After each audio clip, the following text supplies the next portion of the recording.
今天這個快遞是閘門觀塘歐的一位車友發過來的，閘門內拆開，這位車友是發過來了一把這個新款的，這個奇瑞車鑰匙過來閘門這邊升級，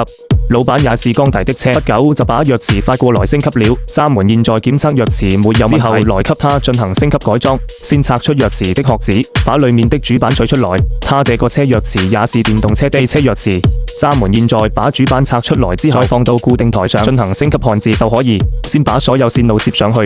以後想要恢復也可以隨時恢復的。現在把所有線路焊接好了，再拿出液晶鑰匙，再把主板裝到液晶鑰匙裡面，裝上主板，蓋上後蓋。現在看一下效果，一把全新的奇瑞車鑰匙就升級完成了，可以看時間，可以觸摸操作，非常高級，非常漂亮。對比一下老鑰匙完全不一樣，而且它還會升級新的功能，有升級自動感應功能以後，帶着液晶鑰匙靠近居會感應式車門自動解鎖，離開車也會感應式車門自動鎖車，可以預約後尾箱，可以備註車主電話，鎖車升窗也可以連接手機，可以手機控車，就會升級鑰匙的外觀，升級功能。現在鑰匙升級好，重新檢測信號正常，沒有問題就可以發回去使用了。